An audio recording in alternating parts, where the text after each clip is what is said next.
A woman reached out to me for help breaking free from a relationship with a man unwilling to commit.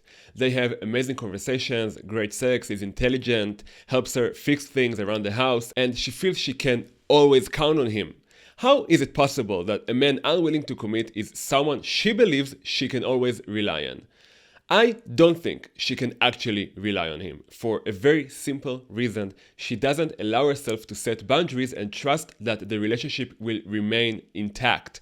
She's sacrificing her own needs and herself to maintain the connection. That's not the same as truly trusting someone. What does a relationship look like where you feel safe saying no without being abandoned?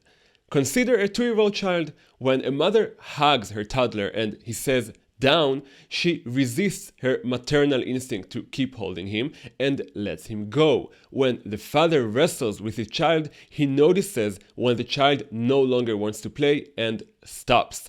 These parents teach their child that when he feels uncomfortable, suffocated, or restless, it's okay to listen to his body and communicate that. A relationship where you can't say no looks different. The child says down and the mother says, but mommy wants to hug you now. And if he resists, she pulls away and turns her back. When the child says no to the father angrily responds, you don't say no to your father. So what's happening in her relationship? She's not setting boundaries. Saying, I want you to come over more often isn't setting a boundary. People often confuse boundary setting with trying to control the other person.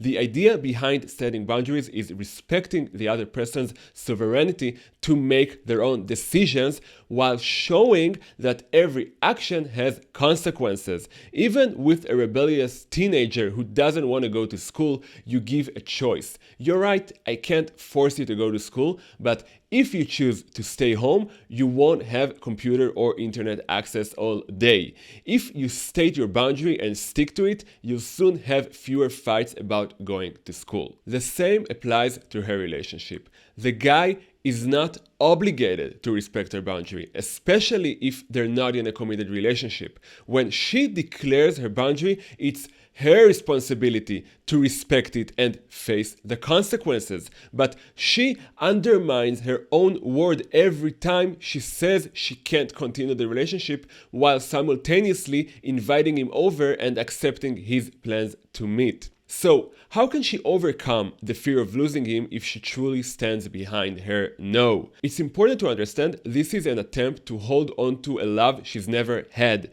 Her inner child hasn't let go and continues trying to receive that love through other men. Why then doesn't she choose men ready to commit in the first place? Because, 1, we're attracted to what's familiar, not necessarily what we need. She's not drawn to stable men. Her inner child unconsciously wants to transform an uncommitted man, believing this will heal her initial relational deficit. 2, she has resistance to receiving stable, good love. It threatens her partly because she's never learned to set boundaries and fears losing herself, her freedom, or being trampled. How can she get out of this loop? Forgive. Release your parents from their perceived debt to you. Make peace with the past, understand it won't change, and realize the only way to receive the love you need is to let go of the love you never had. We won't get the relationship we need with our parents, but maybe we can get the relationship we need from our spouses. But as long as part of us still expects compensation or repair, we're controlled by that debt. We're not independent. We haven't freed ourselves from their bonds. We're still children wanting our needs met. It's a grieving process. It's sad, but it's liberating. From there, you can learn to set healthy boundaries, say no to relationships that don't suit you, and start saying yes to relationships that do.